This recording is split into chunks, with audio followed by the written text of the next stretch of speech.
thanks to everyone who came through. My name is Adu-Poku, and I'm the founder of the Reach series. And you might have seen my events with Coaches Talk and Hoopers Talk, and that's why I'm really proud to present Hoopers Talk 2. And my business really revolves around helping people, see themselves outside of their sports and their careers and really emphasize who they are. And I really just wanted to create this space to help us all take a step back from all of that. And if you've been to my other events, you might have noticed it's been predominantly men who have been the panelists and the moderators. That's why I just really wanted to take the opportunity to create this space to just empower and uplift women. So in terms of some housekeeping rules, because for those of you who did go to my past event, there was a certain Olympian who took over and started talking over me during my event, but that was all good. So I just really gotta lay things clear here. I asked that viewers stay muted throughout the panel just so that our panelists and moderators could really speak to their stories, just so we could all relate and kind of connect. Any kind of profanity and derogatory terms will not be tolerated here. We're trying to create a safe space. We will prompt you on the chat to try and talk and engage, because I know how it feels on webinars sometimes and you just kind of feel like you're looking at a screen. I just want us all to feel connected to a certain extent. Panelists and moderators have made it clear that they're comfortable with you. If you have any questions, like just privately messaging them, but of course, adhere to rules 1 to 2, just keep it respectful. You might notice throughout the panel that certain people might not have the opportunity to speak fully, but we've set it up just so that each person has the chance to, fully express themselves in one of the questions, although we will get to everyone. And just given the space, the climate, and what's been going on in the world, I want to give a trauma warning to something I'm about to say, but I just really want to take the time to acknowledge a greater societal issue.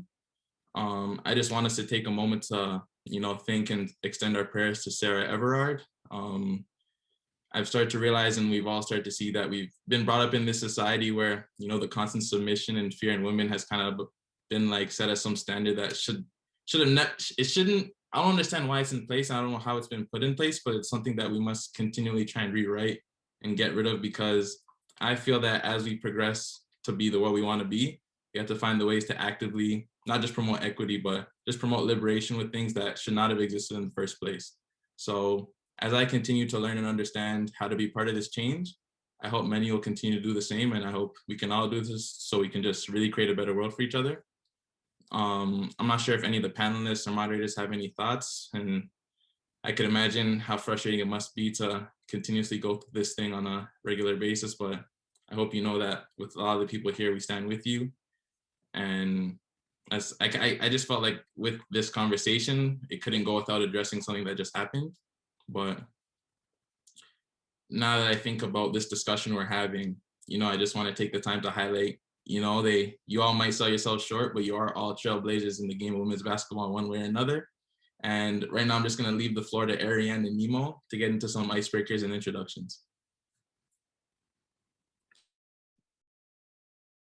All right. Well, hi, I'm Arianne, and the other moderator. Nemo, I don't know if you're. Okay. Yes, I'm Nyamuoch Teny. You guys can call me Nemo. Well, if you guys address this at all. And we're going to be your moderators for today. Before we start off, just want to give a huge shout out to Twumasi for putting this on. Honestly, it's so hard to even put into words how grateful I think all of us are to be in this space. So thank you. And as we get started, so we got some great panelists here today. I'm super excited. I hope you guys are as well.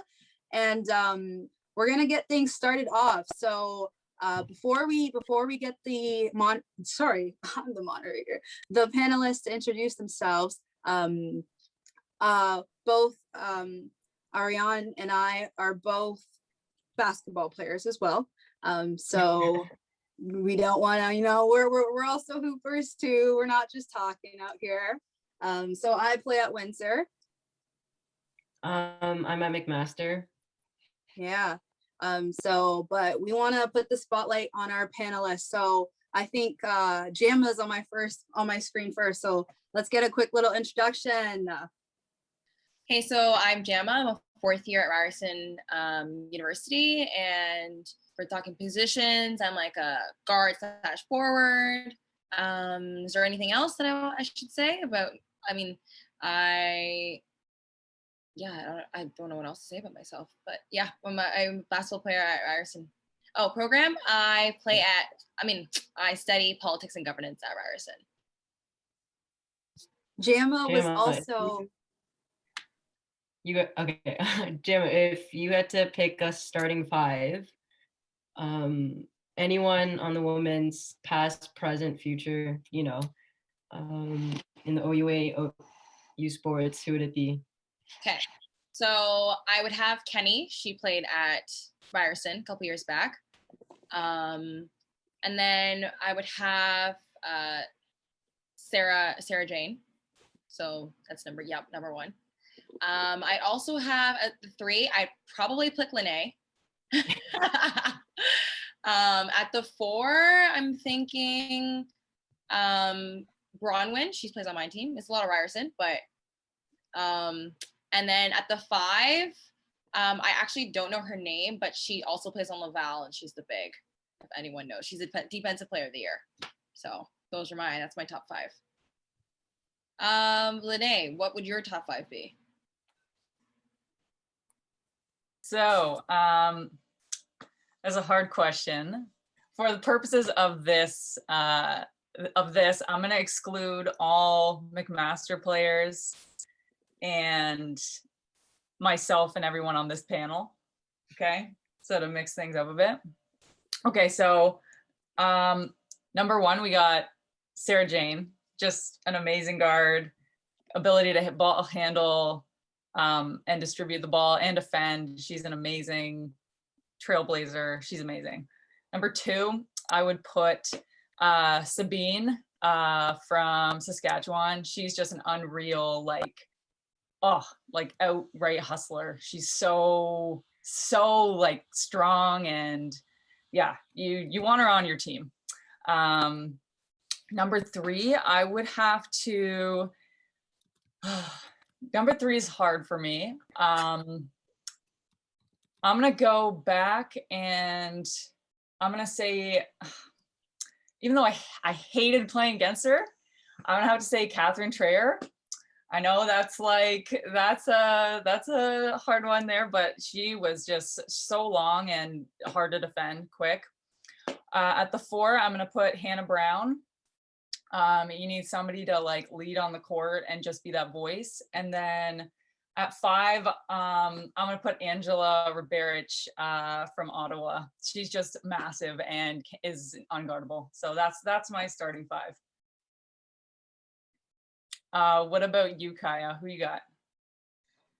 Ready for this. I'm excited. I've been thinking about this for a while. Okay, so at the 1, I'm gonna throw it back to my Marie Langlois. She's just dope guard. So she's gonna be my 1. My shooting guard is gonna be Melissa Taddy. She's an absolute bucket.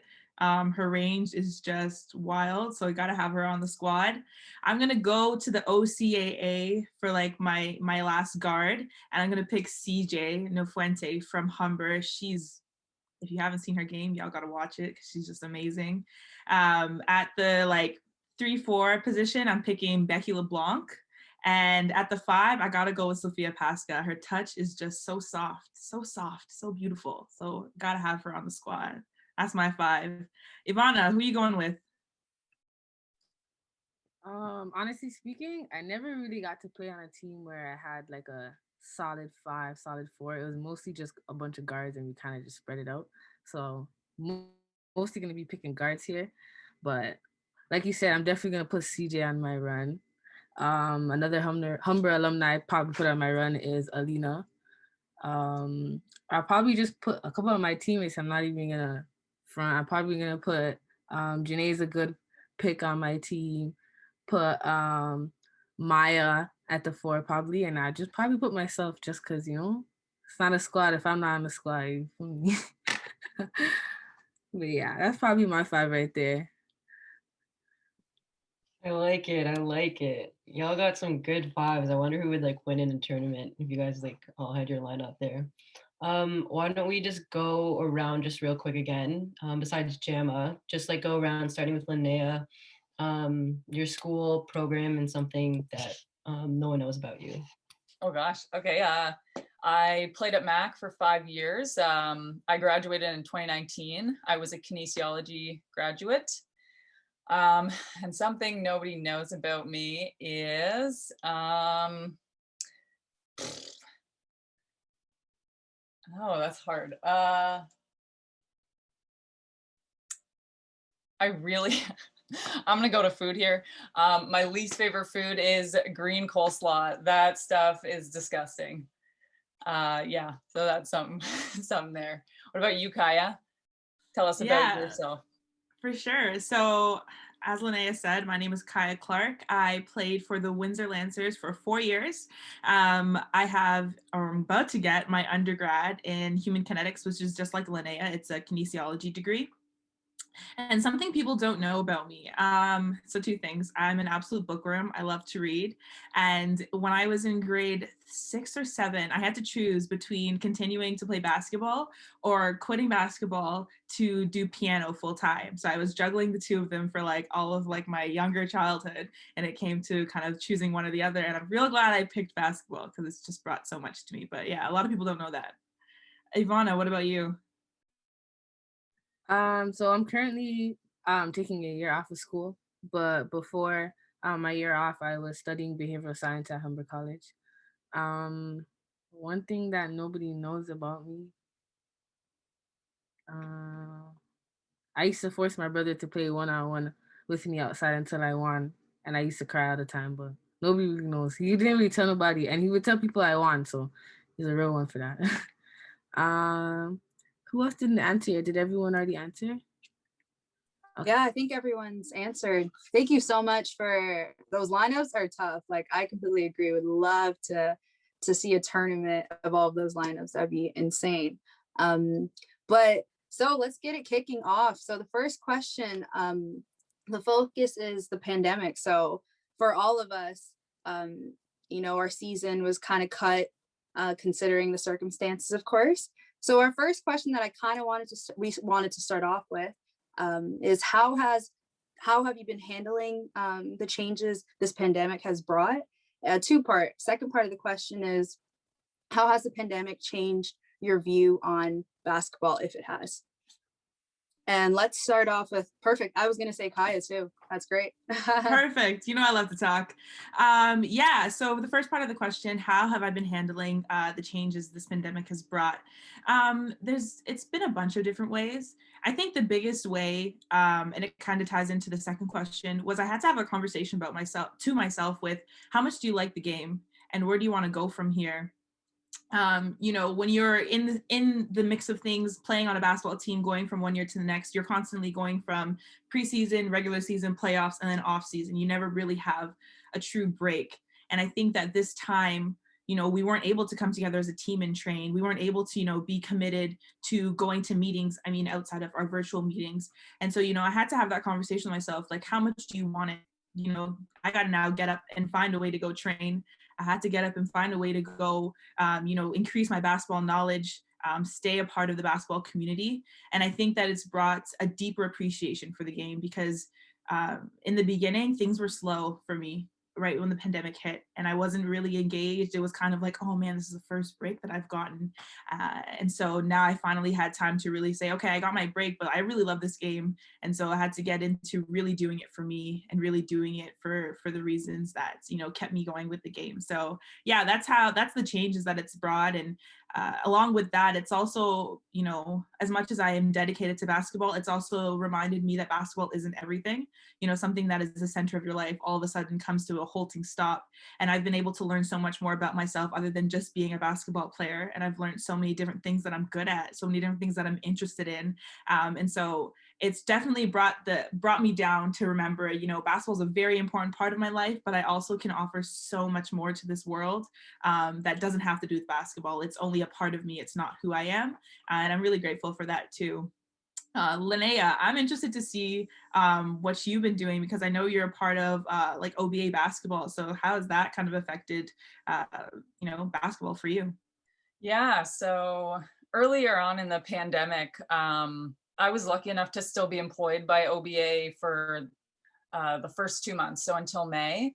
And then at that point, we realized that this thing was going to last a little longer than usual, or than what we predicted. And so we all got laid off. And for me, that was tough because at the beginning of the pandemic, yes, like basketball was taken away. I was still like playing up until that point, but I still had Ontario basketball to like still work my basketball through.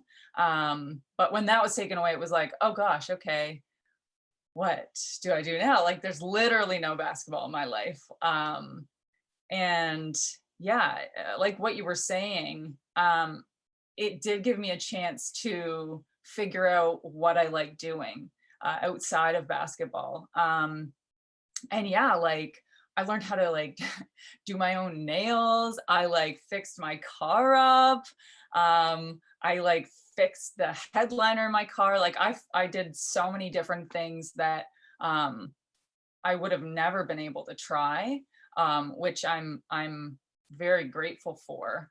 But yeah, I also realized how much basketball was a therapy for me, and finding other ways of still getting that therapy in, but not through basketball was good for me. So yeah, just really, it really makes you grateful. And I can't imagine, like I'm already graduated. I was lucky enough to finish my 5th year playing. So I can't even imagine what it's like for you guys to kind of, you know, you have this idea of what your university career is going to look like. And then boom, in either the middle of your career or at the end of your career, now it's like, oh, what the heck? Like, am I going to be able to finish my career the way I pictured it? So, and that's got to be terribly difficult. Like, I can't imagine. I think what we'll see when things come back is who are the people that decided that they still wanted it. The people that want it are still out there training in any way they can, regardless of if, you know, their area's in a better or worse lockdown. There are certain areas that haven't been in lockdown. I know Ottawa is they've been practically training this whole time. So it'll be interesting to see how the different areas compare with not necessarily having the same playing ground. But yeah, Jama, what about you? Yeah, just adding on to what you just said with the different levels of different areas being allowed to do stuff. Obviously, I'm located in Toronto, so we have gotten like the worst of it all, basically. So like even right now, like people are able to practice, but people that are located in Toronto or Peel like aren't able to practice. So yeah, it's a really good point. Like people, even if you're in this zone, doesn't mean that you can't work hard on something else that's other than like being on the basketball court. So for me, obviously, like once the pandemic hit in March, I had an injury in January, which kept me from playing. So it was a lot different for me. Like I didn't finish playing. I finished playing 2 months before everyone else actually had to stop playing. So it was weird for me because I wasn't technically allowed to still like practice and like run and do other stuff. So I like tried to get into yoga, like different type of stuff that would kind of help me, like flexibility wise, like because I wasn't allowed to be actually working out. And I feel like this pandemic has really helped not just only me, but I feel like ease people into knowing what life would be like without basketball. I think this is a bit of a transition year for a lot of people, like, because obviously as athletes, you play this since you're like, most of us were like 7, 8 years old. So it's our life, it's like our identity. So we haven't really had a break before. So I think that this year, like for a lot of the people, like for a lot of people and a lot of athletes, it's like, oh, this is going to be my life after sport. Like I can do a lot of other things. And obviously sport takes up a lot of our time. So not having more time now, it's like, oh, what can I do? What do I like? So it's like a lot of people, like Kaya said, like learning what they're good at and what they enjoy doing has been a really big part of COVID for myself. And I'm sure for a lot of athletes. What about you, Ivana? What have you learned, or like what's come of COVID for you? Like just kind of like to add on what you were saying about like getting used to basketball and like taking a break. And I feel like a lot of us, well, especially me, talking personally, like I always thought that life after basketball would be in my control, or like, you know, like when I'm done playing, or like I'm too old, or, you know, you never really think about waking up and not being able to play basketball, and like it's out of your control. It's more like what's going on in the world and society and stuff like that. But I feel like being away from basketball made me realize how much basketball did play a part in my life, or does play a part in my life, and how much it does mean to me. And it made me also realize that like I have things I need to work on off the court. And I feel like especially like mentally, and like being in COVID and like being in quarantine and stuff like that, it does play a big toll on your mental health and like things like that. And it's like you have more time, and the little things that might get pushed at the back of your head because you have to focus on making a free throw or making that three, it's all in light now, because it's like, oh wow, this is me without that like coping mechanism or that thing that distracts me and stuff like that. So I feel like I'm very in tune with myself right now, building my mental health and stuff, getting better. And I feel like that's gonna play a big part of me being a better basketball player, because it's not always necessarily like getting in the gym. It's like your mental health, your body, and like how you feel, your confidence plays a big part in that. So I feel like being off the court is definitely gonna help me being better on the court, because like it's another hunger as well too, because you get to miss it. You take for granted waking up every day and having to go to practice, because now it's like, oh my god, I wish I could just go play. Especially like, for example, the way my season ended off, it was my first year back home, and we didn't finish off how we expected to finish, especially having all the talent that we did have. So it's like you want another chance, you want to go back and redo plays and go back and push harder and just have that second chance type of thing. So it's like, it definitely is an eye-opener being in the pandemic and stuff like that. Man, that was so powerful. Like, I don't know if anyone else felt the same way, but I mean, all of the panelists spoke so much truth and brought up some really good points. And I wanted to focus on what Ivana said, and a few of the girls mentioned was during this pandemic, we had all had kind of a lot of time to reflect and kind of just go through the past and see, kind of, you know, just sit down and really understand yourself too. And I think a big thing that Ivana mentioned was challenges, right? Like, and also enjoying those challenges and kind of fighting through to and getting that second chance. So with our second question, I kind of wanted to talk about, the next question involves, different challenges, more in terms of adversity. So we're going to start off with Linnaea. I really want to hear what you have to say. So what's a big challenge / learning experience have you faced in your career, past or present? And how did you overcome it? Or how are you learning to deal with it? Yeah, so I mean, I think a big one for me was, and I think everybody can relate, is injuries. I went through a whole bunch of injuries throughout my career. So in my first year, it was a tough year. I just after the Christmas break, we were playing against Guelph, and I planted to change direction. I felt like a snap in my foot, and it turned out I'd broken my foot. But you know, at that time, it does kind of, it gives you a time to figure out, you know, like, okay, what do I want? Like what Ivana was saying, like it gives you a time to like reflect on yourself when you're forced into not playing. And honestly, in my first year, it was a really tough transition. And I almost needed somebody or something to force me to have a break from basketball, to see what it was like to not play, because it started to feel like basketball was just a job. And, you know, going to practice, I would dread it. And I'm being completely honest here. I didn't enjoy it for a large portion of the season. So having that injury and then getting totally out of shape and then having to rebuild that fitness, it was like, I remember doing the beep test when we were coming back in my second year, and my whole life I've had so much confidence from my endurance, like that was my thing. And then come the beep test, I couldn't even make it to like level 7. And I was like, I've never gotten like this. So it was so hard. I remember running out of the gym and just like bawling, because I was like, what the heck, like, I don't like, I'm never going to be the same. Like, you get into your head about it, and you're like, I'm never going to be where I was before.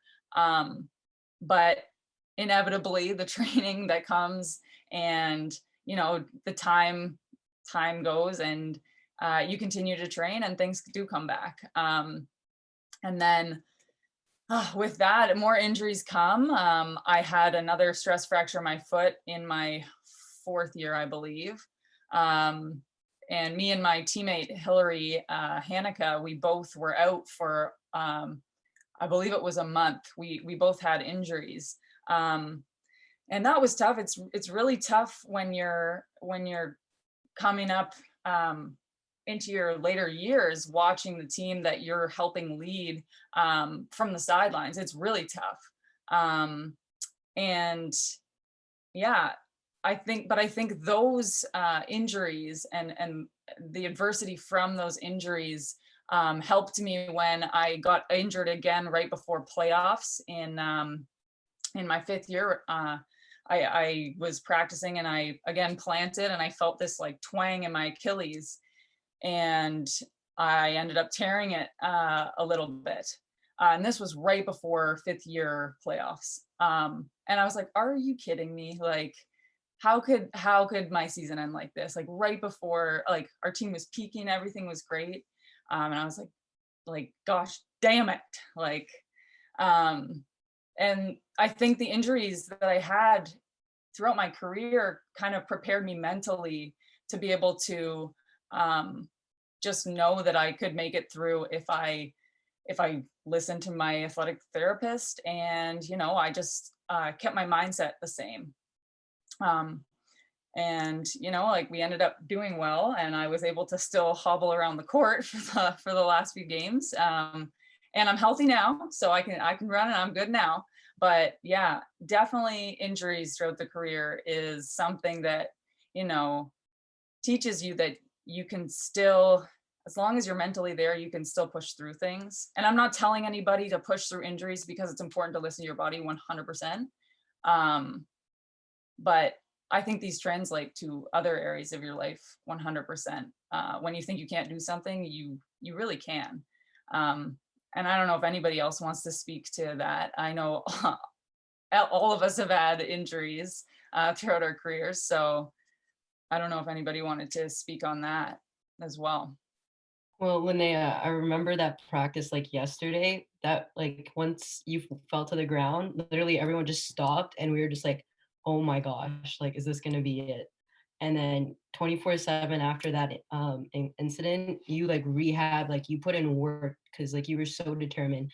And I was just like a scared first year, and I was looking up to you guys. I was like, oh my gosh, like this is what you have to do.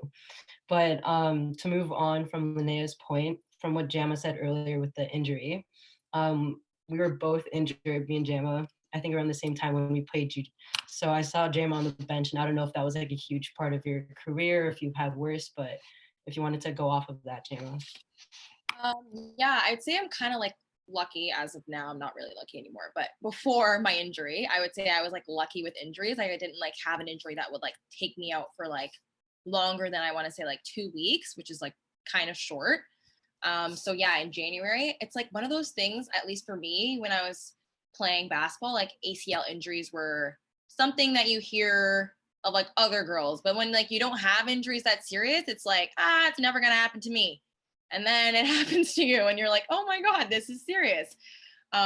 So yeah, it was tough, because obviously like playing at Ryerson the first 2 years, and we were a good team, and then last year we're like, this I had a feeling, I'm like, this is it, this is the team, like we're winning OUAs, we're winning nationals, and then you're playing well. Like, I had never played any better in my entire life, and then I tear my ACL. So and you think you're fine, like, okay, like I'm still really early in the season, like next year, like September, like I'll be fine, like I can just rehab really hard. And then the pandemic hits, so there's another factor there, and then surgery gets pushed back, and I'm like, when am I going to get surgery? Am I even going to have surgery before, and give me enough time that I'll be ready for the season after, just in case there is a season? So that was another big thing. I'd say, like, for me, the injury this year or last year took a toll on me more mentally than it did physically.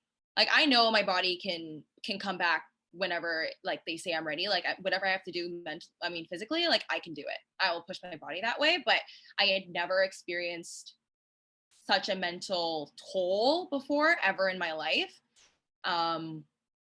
When you think everything is going so well and then you have to sit on the sideline and watch your team. And like, without your help, it's just really, really hard. And then also just like the uncertainty of when March hit and COVID hit, just like what's going to happen next. And then getting your surgery pushed back like 6 months, you're expecting to have it in March. And then they're like, we don't actually know when this is going to happen. Then that starts playing into like, okay, like the longer I'm out, is that going to make me worse? Is that, you know what I mean? So like that starts to play into your mind as well. But I feel like once I finally realized that I couldn't control the pandemic, like I couldn't control what's happening, like I could only control what I can do. That's when mentally I felt a lot better. I was like, I can't control, like I'll get surgery when I get surgery, but I can still try to build muscle in my legs so that when I have surgery, like there's less to grow back, because obviously you lose a lot of muscle. And like little stuff like that. So like from then I was like, okay, like you can control what you control, and everything else will fall into place eventually. And obviously that worked out. Like I got surgery in August and I'm still recovering and everything's going well. And mentally, like I'm probably better than I've ever been in my life. So this injury, yes, it sucked, but I think for me as a basketball player, it really did help me. Not only obviously physically, but mentally. And as Linnaea was saying with like endurance and stuff, like, yeah, like I've always been like kind of like naturally like being able to run for a very long time. So that part I'm not really looking forward to, having to do cardio for fun. But don't worry, it'll come. So I'm hoping it comes. Obviously, like it'll progress as the more I do it. But yeah. Who else? Anybody? I feel like Kaya, I feel like I've seen you out before. So you want to speak to your injuries? Oh, yes, you have seen me out, probably more than once. Yeah. But yeah, Jama, you speak about the ACL tear, and I actually tore my ACL twice. So I've done it when I was younger, when I was back in like grade 8, going into high school for my first year. That was my first ACL tear. And then my second ACL tear was just going into playoffs my freshman year, and probably one of my best years that I've had, which was a really tough thing. And I just agree with what you talk about, Jama, when you talk about the mental aspect of it. When I tore my ACL for the second time, I did not even think about the pain. I was thinking about, oh my goodness, I'm going to have to go through getting the surgery. I'm going to have to go through all of the mental process of staying on track week by week, making sure that I stay with it, that, you know, every single week there's a new milestone with an ACL tear that you not have to reach, but if you want to get back when you want to get back, you better be reaching those. It's finding the motivation.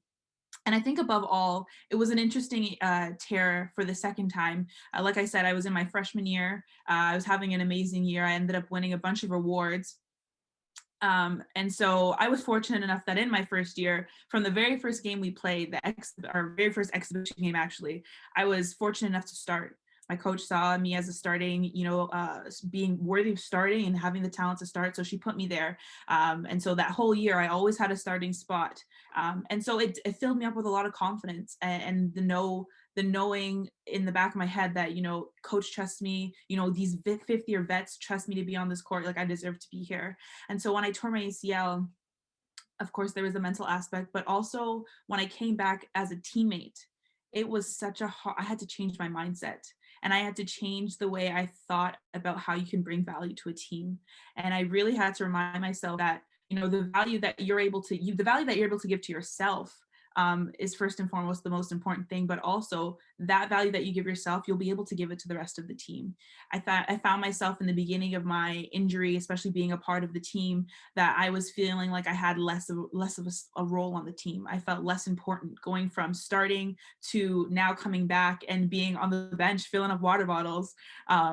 It felt like such a loss of value, and I didn't know how to handle that. And so what I ended up doing was I became a huge energy sucker. I became that person in the room where you see me and it's just like a sad face and it's this like down, you know, mentality. And I became a victim of my circumstance, like very, very much so. And, you know, it wasn't until I went to go see a sports psychologist. It was the first time I'd ever seen one and talked through it. And I was able to change my mindset. I was able to see my situation in a different light and see the things that I still could offer instead of all the things that I couldn't.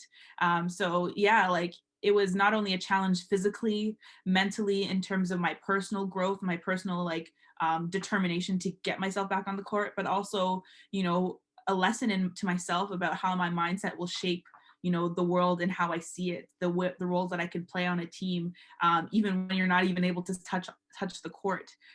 So yeah, that was a huge challenge. It challenged my leadership. It challenged my ability to be a teammate, and it challenged my ability to look outside of myself and see something bigger than myself, even when, you know, in your worst days, you just want it to be all about you and you just want to say, I'm having a bad day and it sucks. But yeah, that was a tough one, especially my second year, but it was something that's now stuck with me for my whole life ever since, and I'm sure it will stick with me past that. So yeah, that was a big one for me. That's honestly, thank you girls for sharing. I mean, I think anybody that has been injured can relate to you. So thank you so much for opening up and kind of sharing that your experiences with it. And I think one common, a common saying is resilience is the face of adversity. And all of you guys talked about definitely both pieces of it, right? So I think one thing that you guys all had in common was the resilience part. You guys wouldn't be in the positions that you guys are at right now if you didn't have that resiliency part of it, right? You know, Jama's still going through it, and I mean, you're going to come back and kill it still. But yeah, I think that's a common thing that I think every injury you always have to keep in mind is just to keep pushing through. So thank you so much for that. And last individual who we haven't heard from is Ivana. Do you want to touch on adversity, share a story, anything? Just to like kind of go off of like what the girls were saying about like your mental health being a big part of it. I personally haven't gone through, I think, like a serious injury like requiring like surgery or anything like that, but I realized that your body really does listen to your mind, and when you're mentally out of it or you're mentally like not there, your body follows. And I think that led to a lot of my minor injuries, was just me mentally being out of the game. I couldn't really like, I would kind of like say I was in a funk. Like I've been told like, you look like you're in a funk, like you look like you're out of it. And it's like I feel like a big part of that was my transition from high school to college. I got the opportunity to play Division II basketball, and I feel like that experience played a big toll on my confidence because it didn't look the way I wanted it to look. And it was like, for the first time, I wasn't a starter. For the first time, it wasn't, okay, Ivy's gonna make the blast player. Ivy's one of the best players on the team. I was a foreigner. I was like, who is this girl? And I feel like it played a big part in me getting in a little bit of a tough spot, because it's like I wasn't used to being on the bench or coming off the bench. But I feel like when I came home, I realized that it had a bigger effect on me when I came home, and I still saw myself as not who I thought I was, but who my coaches, my Division II coaches, or that system made me feel like I was. So it was really hard for me to come home and still be the Ivy that left, or, oh yeah, this is what we expect from Ivy. So I realized that when coming home made me really take in that coaching and experiences do play a big part of like your confidence. But it's like, once you really know who you are, it doesn't really matter what environment you're put into. So it's like, and getting basketball taken away from me also made me realize that as well. So the quarantine has helped me a lot. So I really feel like the biggest adversity I had to face was like a mental type of thing, and like getting my confidence back, and like realizing like I do deserve to be here and I do deserve to play, kind of thing. So it was definitely like a mental battle for me, would probably be my biggest adversity. Awesome. Thank you so much for sharing. You honestly were just spitting bare facts, some wealth of knowledge. Like, I'll definitely be hitting you up later. But yeah, I think another thing that you guys had in common was that piece of gaining confidence again, you know, setting goals and creating habits for yourself to get back after all of that. And you know, I'm going to pass it to Kwasi now to continue with the next questions. And thanks for your moderation, Nemo. You've been doing your thing right now. You know, you're just getting people involved, just asking the right questions to, you know, help us gain some insight into what makes these women here the people they are.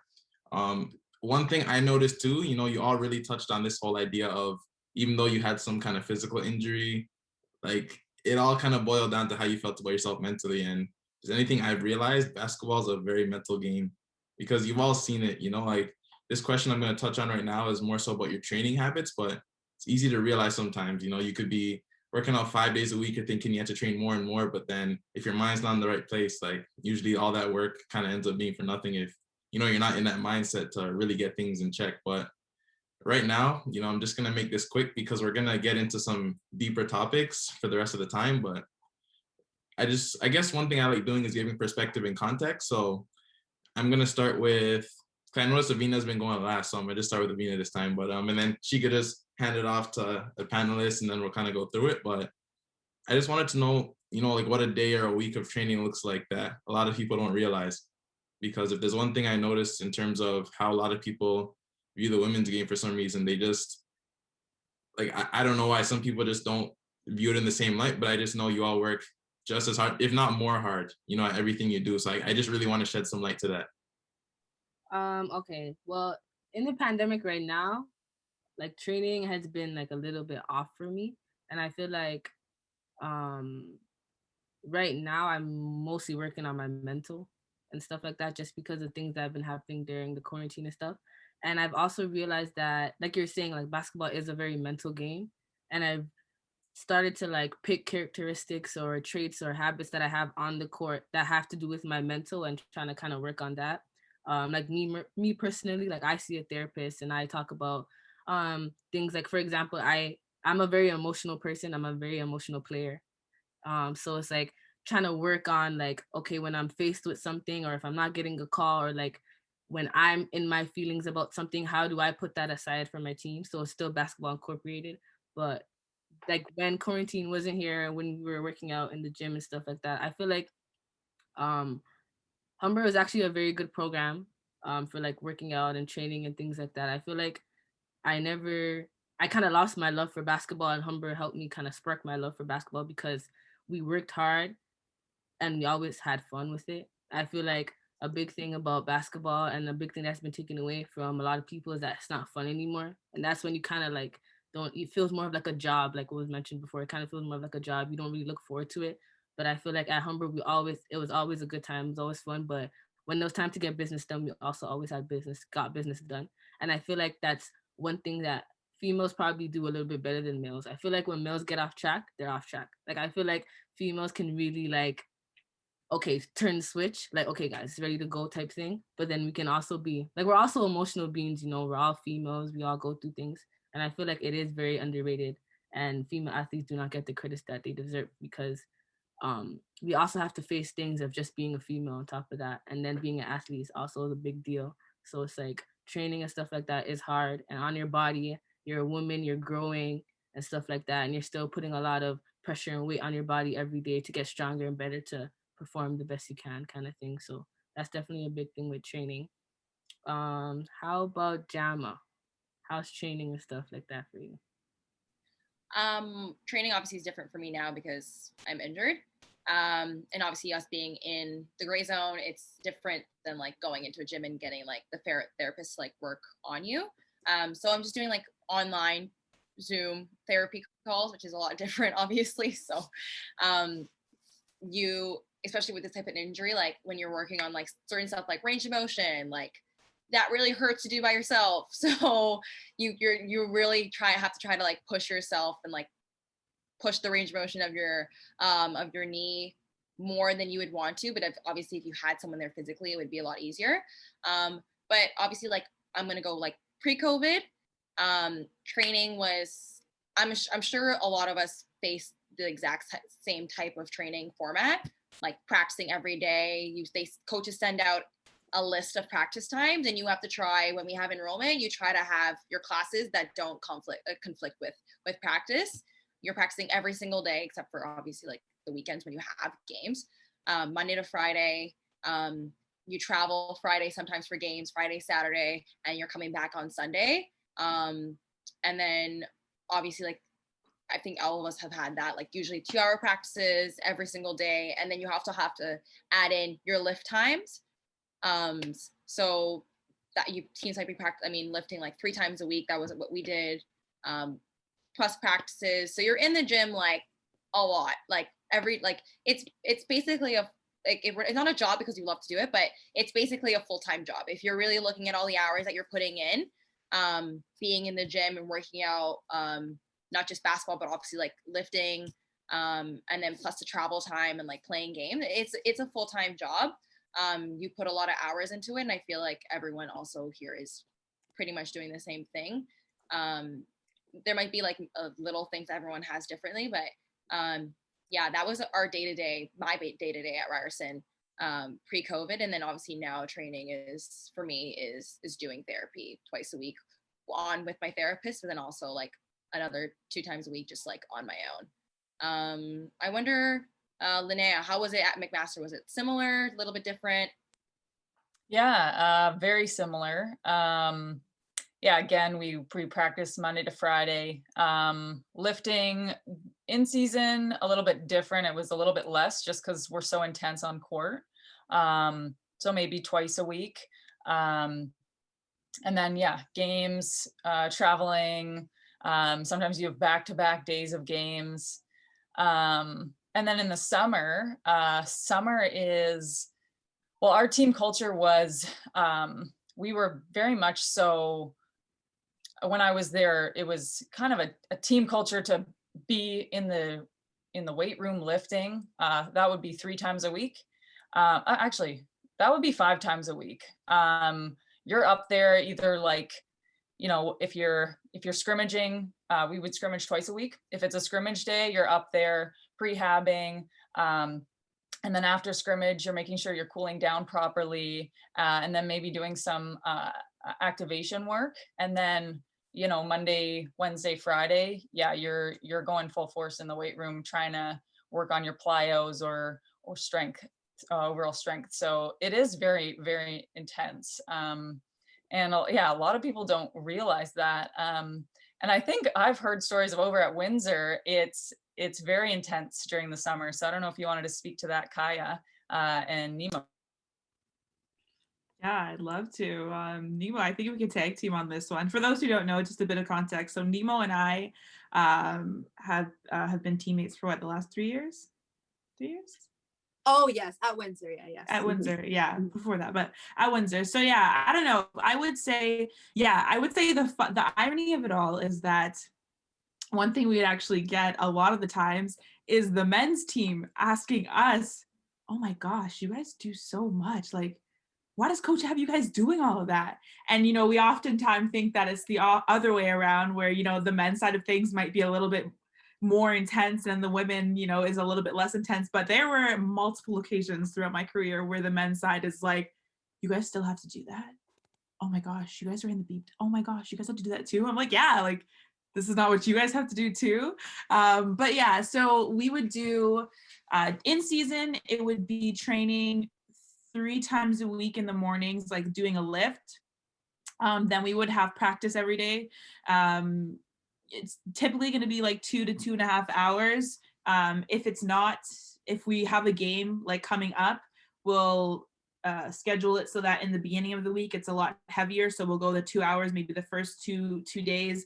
We'll taper it into like 1:45 the next day. Maybe the day before travel is just talking about strategy and such, on the court, going through things, and then we're on the road ready to go. But the summertime is definitely the fun time, where we are, my goodness, we are training about 6 times a week. We've got 1 day off, and then along with our 6 times a week pre-COVID, we would have scrimmages with each other. So we would be going, you know, maybe a training in the morning, depending on everybody's work schedule. And then in the evening times, everybody would have jobs too. So we try to find a time after that to go and do some scrimmaging, which is personally my favorite part because I don't know, the summertime, just getting a good run in. It's just, yeah, grind time. That's exactly what it was, Nemo. I don't know if you have anything to add onto like what our training was like. Yeah, I mean, I think Kaya hit it on. Summertime was like, I think when it came season was fun. Honestly, season was easy. Like at that point, season was kind of, it was a routine. Summertime, honestly, yeah, all I can say is grind time. You hit it on though.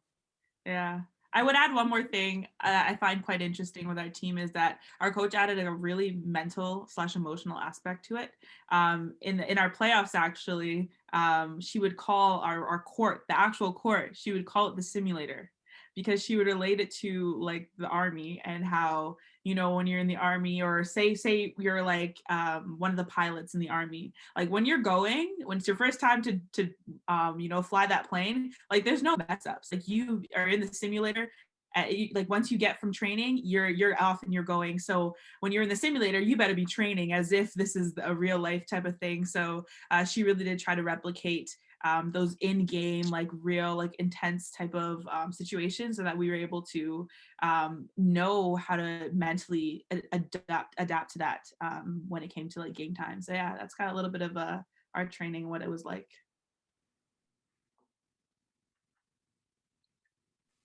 Oh, Nemo, you about to say something? Oh, okay. Nah, like just even hearing what everyone says, like, it's just clear how hard you had to work, you know, to get where you are today. Because I know a lot of people just think about varsity, and to some, like they don't realize the grind it takes to get there. And on top of that, you know, the grind it takes to stay at that level too. So just kudos to all of you. And I think a lot of people could definitely take a lot of things away from your experiences. And I guess with this, you know, we've talked about some adversity you faced. We've talked about how hard you have to work. So I think it really transitions well into the next question I want to ask all of you, starting with Jama. But it's just, you know, with everything you've gone through, you know, what's one of your favorite experiences or moments of payoff in your career so far? You know, whether it's big or small, and why? And if I could think a time frame, because we got 2 questions, maybe we could wrap this one at like, you know, 7:36, 7:37. But yeah, just wanted to put that out there. But yeah.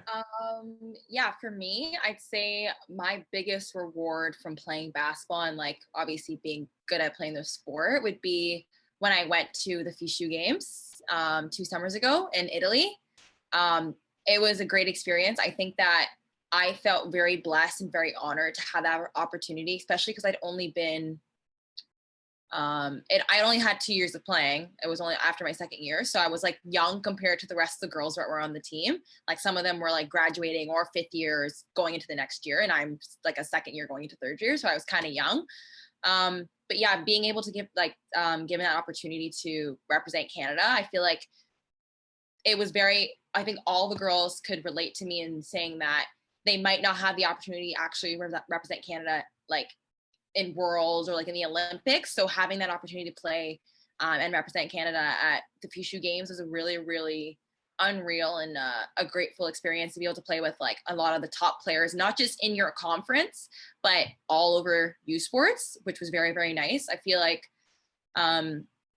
we were able to see what it would be like to, if, like, say you're obviously we're still in university, play professionally, because some of those girls obviously like that we were playing against were, some of them we played, we're like, oh my God, that girl's going to be in the WNBA next year. Like there's girls that were very, very, very skilled and going to be going to high places. So it was a very great opportunity. And that was definitely my highlight of my basketball career. I feel like Linnaea, obviously I was on your team. So if you want to also speak to that or maybe add something else.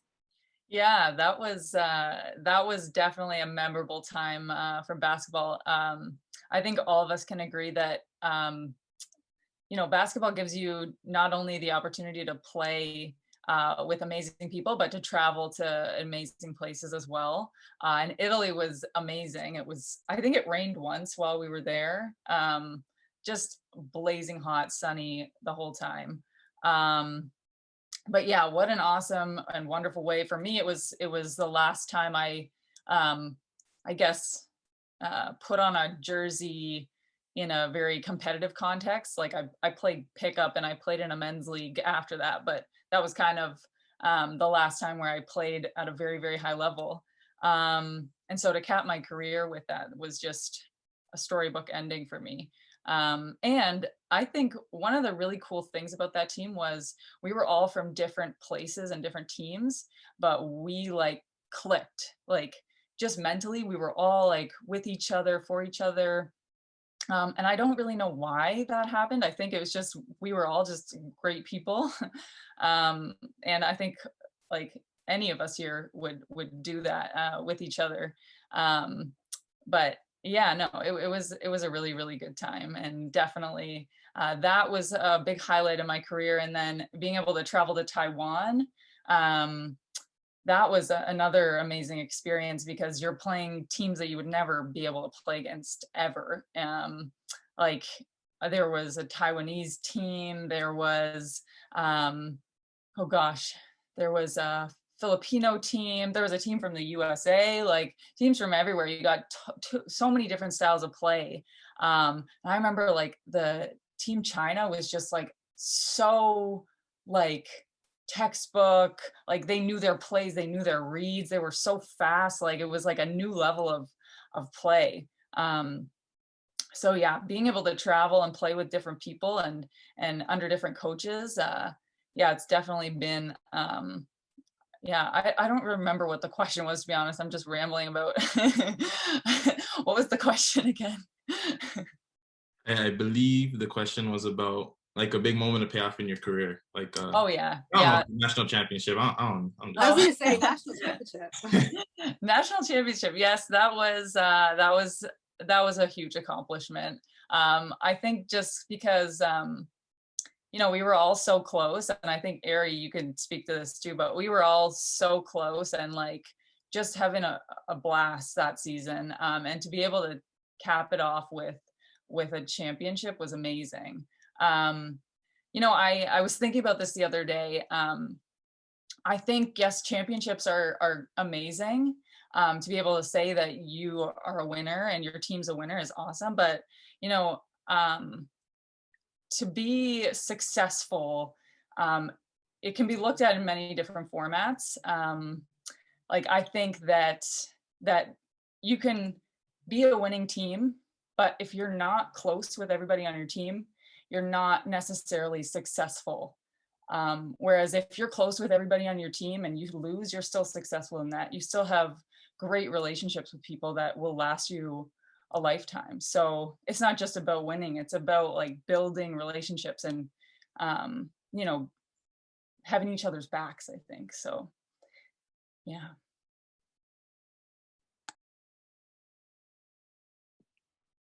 I really like that, Linnaea.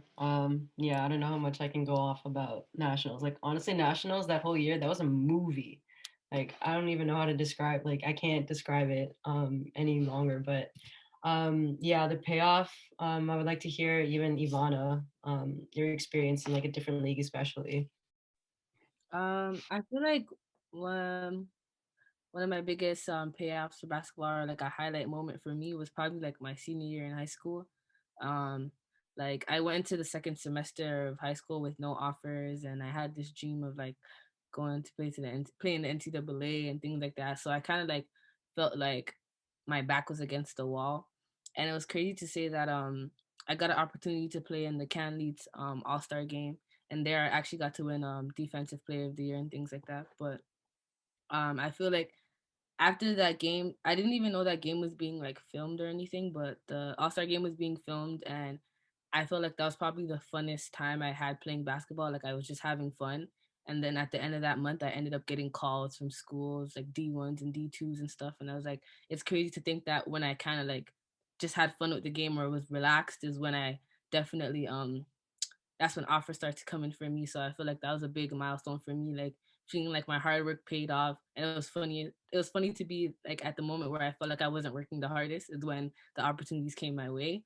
But I feel like that's definitely a highlight for me, just getting a chance to play in an All-Star game one, and also to like get offers and just have opportunity to like leave the country and play basketball.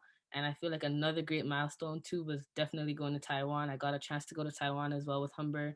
It was my summer coming back home, so I decided to come back home. And then months in, I'm not even gonna lie, they wanted me over with the Taiwan trip to go to Humber.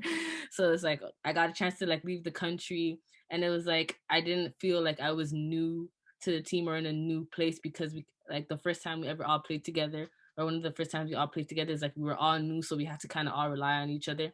It wasn't like oh, this girl's been here for how many years. It's like, okay, we're all new here, we're all in a new environment, so we all have to like rely on each other. So it definitely helped build team chemistry and things like that. But Taiwan was definitely beautiful, man. Like I would never think that I would go to Taiwan. So it's like, yeah, definitely a great experience. Got a lot of, oh, sorry, Arianne, you're. Oh no, I was just gonna go off of that. Like I'm kind of jealous hearing all these trips you guys are making, because like we can't even travel right now, so that's crazy. Man, like yeah, like I guess I'm a younger player, so I was really looking forward to traveling during these times. But you know what? Hopefully next year, fingers crossed. Lastly, Kaya, I don't know if you wanted to add off on that, if your team's been anywhere or any payoffs. Yeah, unfortunately, and unlike these lovely women, I have not had the chance to travel the world, but I will do it. I promise you. I'll send you guys pictures. But the biggest payoff, I would say, for me is more from the standpoint of seeing how much of an impact that I have in the community. Even getting like little girls who want to ask me questions about basketball, or going to speak to teams. And I just recently had a conversation with with a team of girls, and I'm about to go do one at the end of the month again. And it's just like, you don't think that your impact is that big. Like you just think you're out here just hooping, doing your thing, but it spans a lot greater than what you could imagine. So just seeing that and seeing the impact that I could have without even really trying to have that impact has been a huge payoff for me. And I have a younger sister who's also, she's better than me. I'm excited to see her career pan out. Just seeing her even say, you've been somebody that I looked up to, and I never even realized it like that. That's been a huge payoff, and something that I'm really proud of. No, that's amazing. And even to just hear that, we all know how amazing you've been on the court, but to hear that, the thing that really touches you the most is the impact you're having outside of it. Like that's the thing that, sets you up for life. Because like I tell a lot of people this, when you think about the varsity experience, a lot of people just see it as, this sport just taking so much out of you, like the hours of training, the mental toll it has on you. But at the end of the day, there's so much you get from it that if you, use it and facilitate these experiences the right way, you can just kind of amplify any kind of toll, any kind of adversity into the form of positive impacts on those around you. So you've clearly done that. You've all clearly done that. And I guess right now I just really want to pass it off to Arianne to just kind of answer these next two questions. Thank you. Yeah, those responses were amazing. I mean, like we're all celebrating like women's excellence. So it's amazing to hear like where this sport is taking you. And I'm excited to see where the sport continues to take all of us here. So that's kind of leading into what we're experiencing as of right now with what's going on with the social justice. Just like being a woman in society, I kind of just wanted to ask you all, when did you realize you were a woman in sport? And we can start it off with Ivana. Okay. I think the first experience I ever went through that made me realize that I was a woman in sport would probably be like back in grade 9. Like coming up from middle school basketball, like everyone's gonna come watch every game. Your friends are in the crowd, like the gym is packed type of thing. And then I realized in grade 9, I went to a school called Father Henry Carr, and like my first ever like high school game, I was excited. I was like, okay, like, I'm gonna come out here, make a statement and stuff like that. And it was weird to like see the gym empty and stuff like that. And then it's like games will start to pack in like maybe third quarter, like when it's closer to the guys' game, because they want to come early and get seats and stuff like that. And then I kind of realized, like, are they just not coming to watch because we're girls, or like I was kind of like oblivious to it, because it's like in middle school everyone's just like, I feel like it was more equal, like everybody's like playing, just having fun. So I feel like it made me realize that women's basketball didn't get the respect it deserved, or like people didn't think it was worth coming to watch, or things like that. So I kind of like took it to heart, kind of. I was like, what? That's not fair, and things like that. And then I also realized that I was a woman in sport when I went away to school.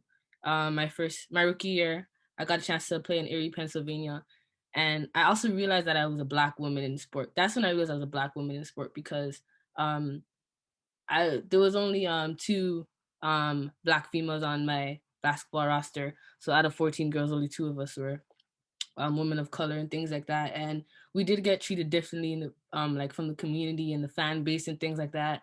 Just like from the little things of like after games, not getting high fives from certain family members, or like certain supporters not like huddling up for us towards the end of the games and things like that. It made me realize like, okay, like I'm a woman in sport, and then I'm also a Black woman in sport. So it's like, it made me like realize how I have to go about things. And I also had to like learn that it's not personal, because at first I am a very like emotional person, like I mentioned before, so I take a lot of things personal. So at first I thought it was me and there was a problem with me, but then I realized that it was a greater issue and I wasn't the only one going through it. And it's like, as time goes by, like you're saying, it's becoming more of a thing that's into light, and people are aware of that some things are not equal, and that we do not get fair treatment in certain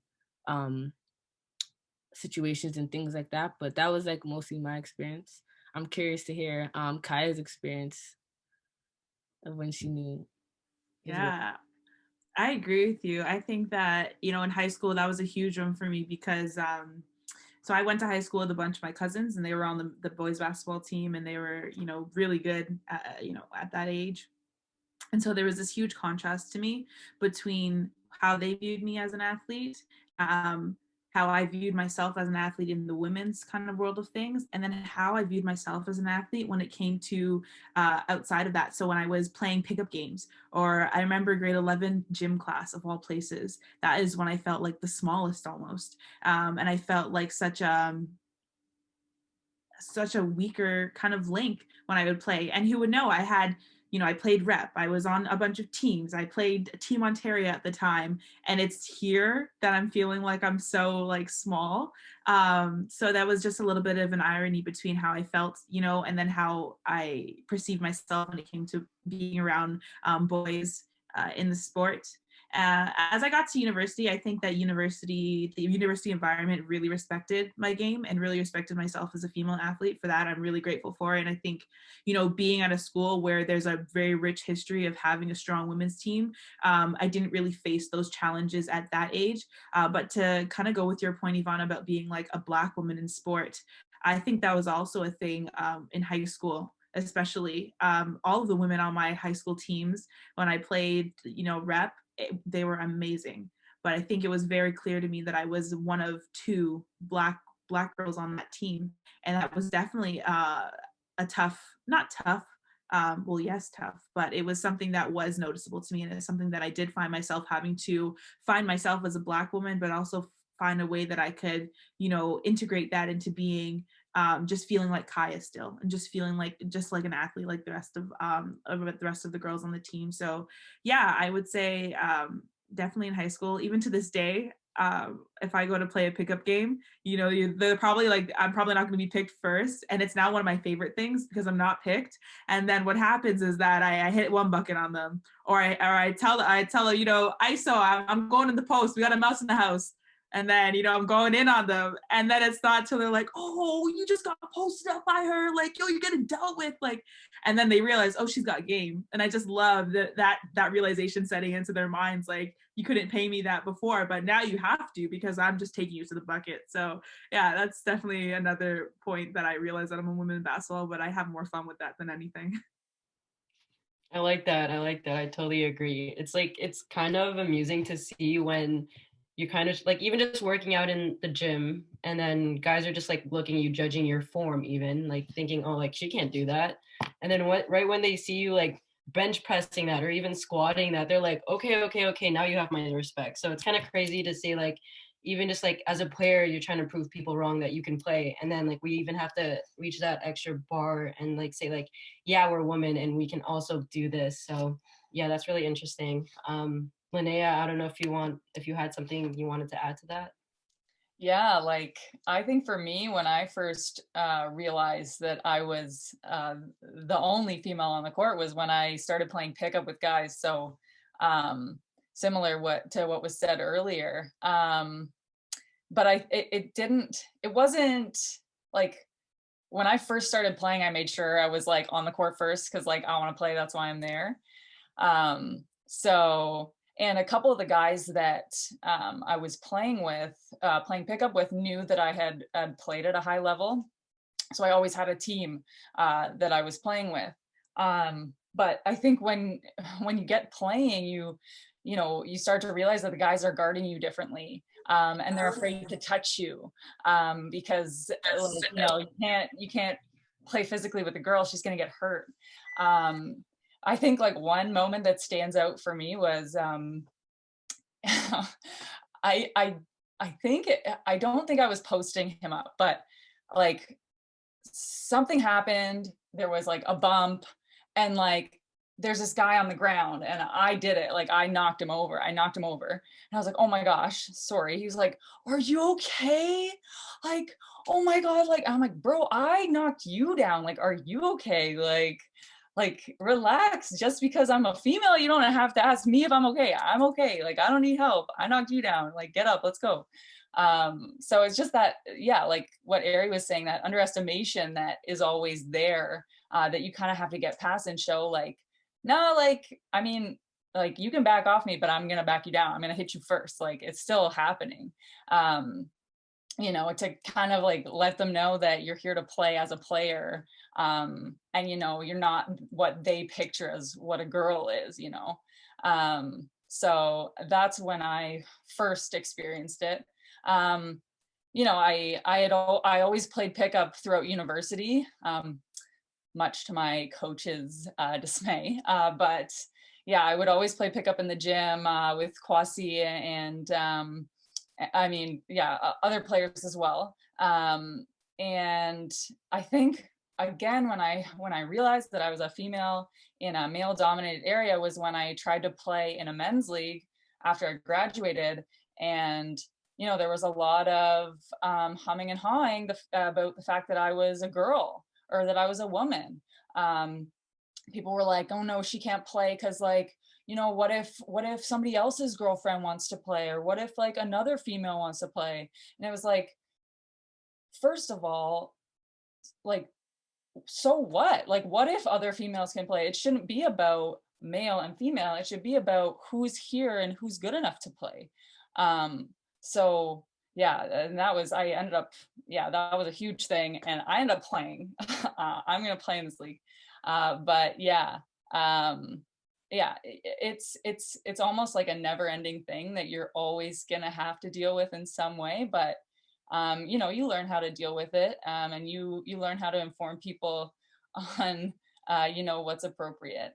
So yeah, I don't know who else wants to speak on that, but Jama, did you want to? Yeah, I'd say I feel like when I was first, obviously, like in high school, like I didn't really experience per se, like knowing I'm a woman in sport. Like it was a big thing. Like all of my friends that played on our rep team went to the same high school, so they all knew like these 4 girls, like they know how to play basketball. So it wasn't really a big thing. And then going to my prep school, in my last year of high school, playing the boys, like they're like, okay, these girls know how to play. Like they're good. Like runs were boys versus not even boys. Like it was mixed. Like the boys weren't taking it easy on us. And then I feel like the respect sometimes you get from at least like boys that play basketball is different than you guys are saying boys that didn't really play a high level of sport, and they're like, oh, I don't really know if this girl can play basketball or not. But we're not getting it from men that play basketball. We're getting it from boys who don't play basketball and want to play it for fun, so I think there's a really, really big difference there. But I feel like also like with Kaya, like at Windsor, but for me at Ryerson, like we were very female sport, and all of our sports here wasn't taken. Like I feel like at some places, like they might be, boys games might be branded a little bit more, or like their support for the men's team is much higher than it is for the female team. But I feel like at Ryerson, we did a really good job of being able to set the tone, even though like Ivana was saying, like for attendance, yes, we might get people showing up at like end of third to fourth quarter to come watch the games. But I feel like over the years that I've been at Ryerson, the attendance has been slowly growing. Like people are coming to start at the beginning of the game. And some sports, it's still different in different sports, and obviously you have to like build your team up, but like other sports at Ryerson don't have that, like where they are only coming for the boys game, but once your team has reached that level, I feel like people don't really care sometimes. Like I feel like Ryerson's got to that point where like they're like, hey, this Ryerson was basketball, like they know how to play sport, and everyone's coming for the beginning of the game. And then also just to Kai and Ivana's point about first knowing that you're a woman in sport, but then also knowing you're a Black woman in sport. Since I started playing basketball, I was like one of like 3 Black people on my team. But I feel like now, like obviously now at Ryerson, we are a very diverse team, and it's very easy to feel comfortable with the rest of the girls that I'm surrounded with. So that has been a really great experience. Awesome. Thank you guys for sharing that. Honestly, like it's so interesting to hear like all these different perspectives, because like we're coming from different teams, we're coming from different backgrounds. So it's like really interesting to hear how relative like we can all still relate to this same topic. And I'm just gonna end it off with the last question. So hopefully we can finish this part around 7:55, so we have time for some questions. So about a bit more than a minute each for everyone to answer. But just going off of all the experiences we were talking about earlier, and then I guess like kind of wrapping up everything, if you were able to look back and then tell yourself in first year, what would you be able to like give yourself advice to or to work on, or just like your overall experience? Kai, you want to start us off? Yeah, for sure. I'll keep it quick. So the first thing, life-wise, is a lot of people say, you kind of hear the phrase, use basketball, don't let basketball use you. And I would just adhere to that. Make sure you're taking advantage of the opportunities that basketball is giving you outside of the court. I know at my school, I was able to do a lot of speaking events, a lot of events outside of the school, whether it be volunteering and doing things in the community. And that's helped me network. It's helped me build myself as a personal brand in Windsor and beyond. And that's been so beneficial for me. So the first I would say is use basketball. Don't let it use you. And basketball wise, train hard. These days are numbered. You go in your first year and you think that, oh, it's okay, next year. Look at me, I'm in my 4th year. I'm supposed to have a 5th one, and I don't have the senior night I dreamt of, or I don't have, the next year this is going to happen and I'll be able to do this. You never know what life is going to bring you. So train hard, and don't let a day go by where you go to sleep thinking tomorrow's promised, or thinking that tomorrow's going to be the same as it was yesterday, because that's not promised to you. Basketball and in life in general. So those are the 2 things that I would say.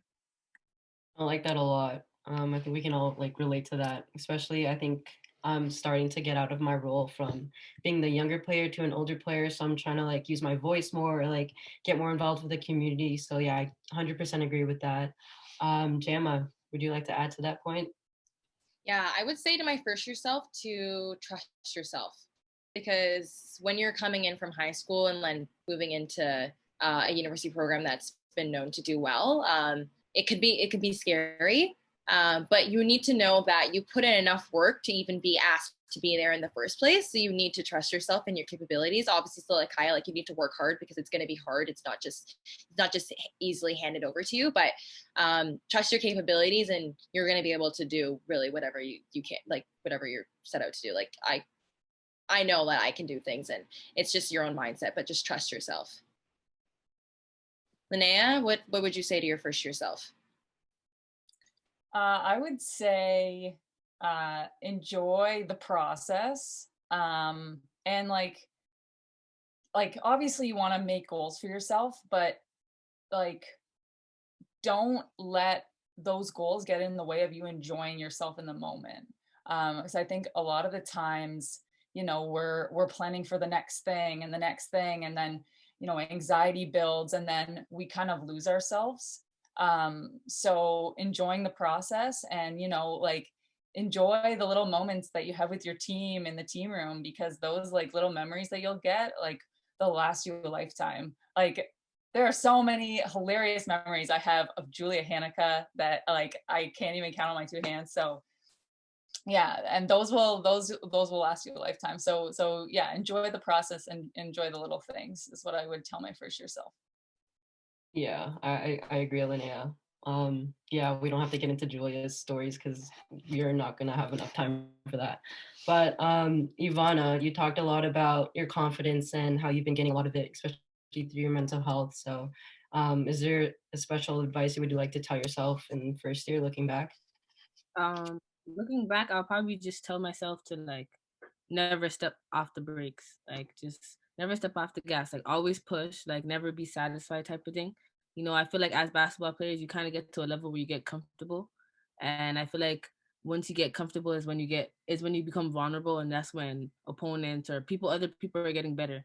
So I feel like I'll always just tell myself to just never like step off the gas, keep pushing, and like just always be able to adapt to any situation, and to always remember that situations change but I don't change. So as long as I'm still me, no matter with what I'm presented, like I can be successful. So I just need to like always remember that.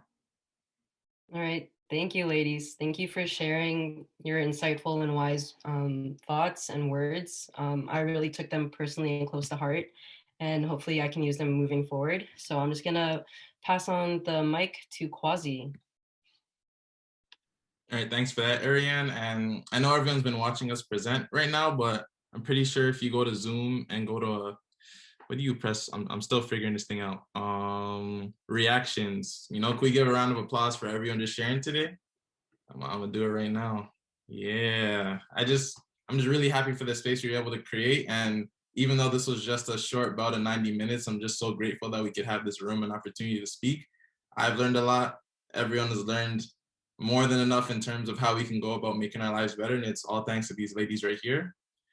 There's just too many people to thank, you know, the panelists, the moderators, you know, like Moad, like on the call, and just a lot of people have been helping me, like my bros are here too, like everyone. There's a lot of people I'm grateful for to help make this event a success.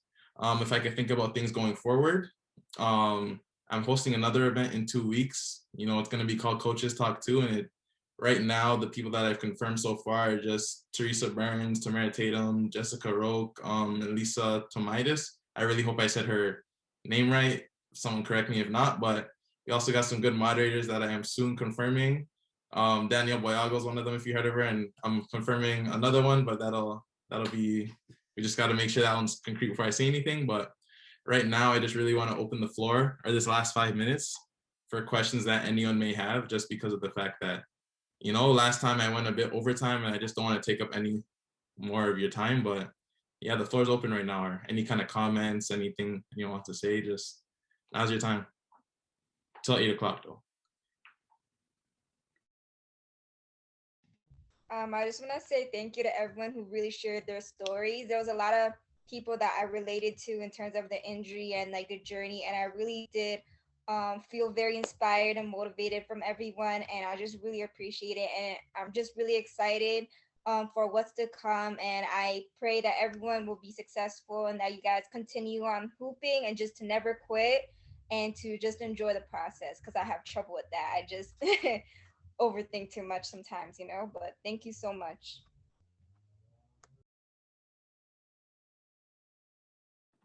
To add on to what Megan had just said, also, yeah, thank you for all the females that spoke today, and also thank you to Kwasi and his team for hosting this event. And I think as females in sports, having these kind of things is really good. And just I really enjoyed it also because like half the stuff that was said, like I too facing it feels good to know that other people went through it and stuff, and just it's part of like the routine and stuff. So thank you all for coming, and thank you for sharing stories that like you may have had to dig deep down to share.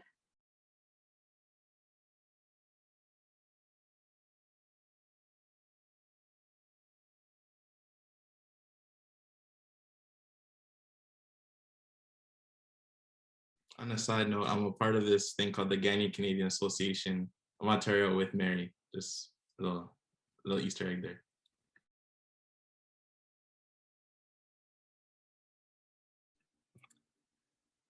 I actually just wanted to say like thank you as well for the opportunity, you know, to like be on this platform and speak on behalf of a lot of female athletes or just females who are out there like grinding every day. And you know, it's not a lot of events that you see that females get a a chance to speak up and stuff like that. So it's a great opportunity. So, I just want to say thank you for the opportunity. I'm actually surprised by the amount of people we have in here. Cause like I said earlier, not really used to females getting support like that. So, so it's actually, thank you guys for coming in, tuning in as well. It's good to always know that you're inspiration to people, because you never really think about it because it's you and you're just doing what you usually do. So it's great to know that there's people out here who want to come in and listen and hear what female athletes have to say.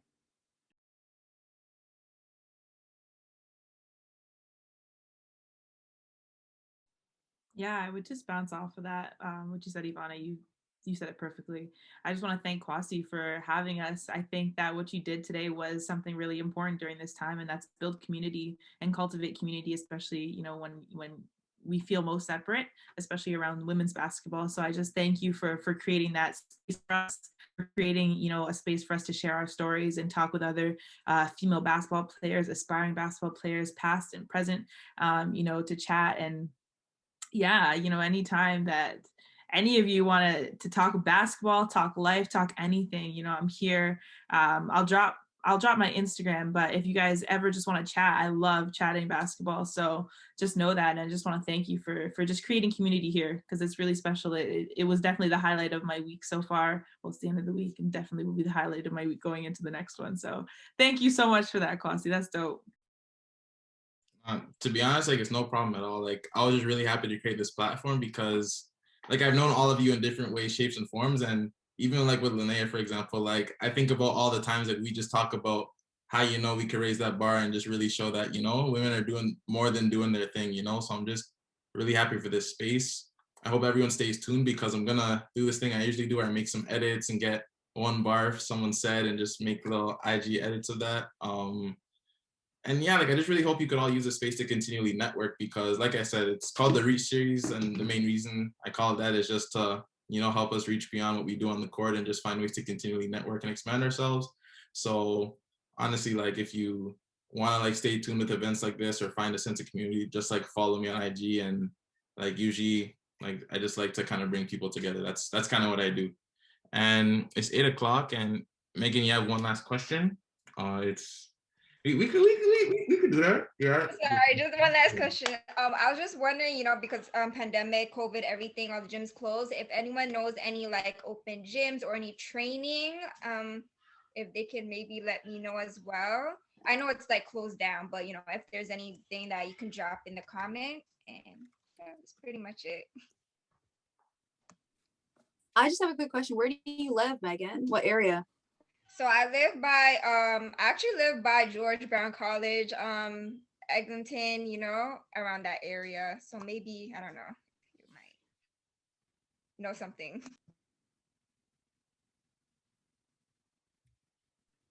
Yeah, so I haven't had the chance to go yet. I'm actually getting ready to go, but my boyfriend actually goes to train with a trainer. His name is Jaden, and his Instagram is thinkdifferent_train.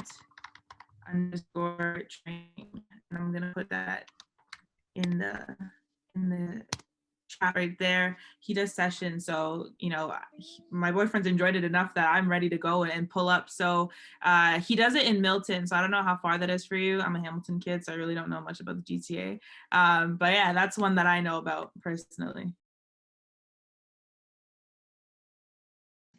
Thank you so much. I'll definitely check it out. Milton's pretty far from me, but I'll definitely check it out.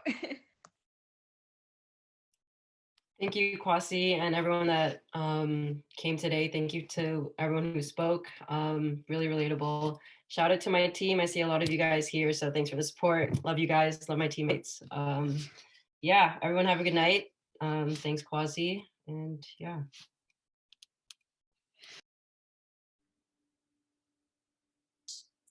Guess we're just gonna wrap it up now. We're 8:02. This is a personal best for panels I ran. I usually go overtime, but like I said, take care, everyone. Hope the start of your week is blessed. I know you got a million Zoom calls most likely. Hope they're just as lit as this one was, and just take care, everyone. Thank you. Take care. Thank you.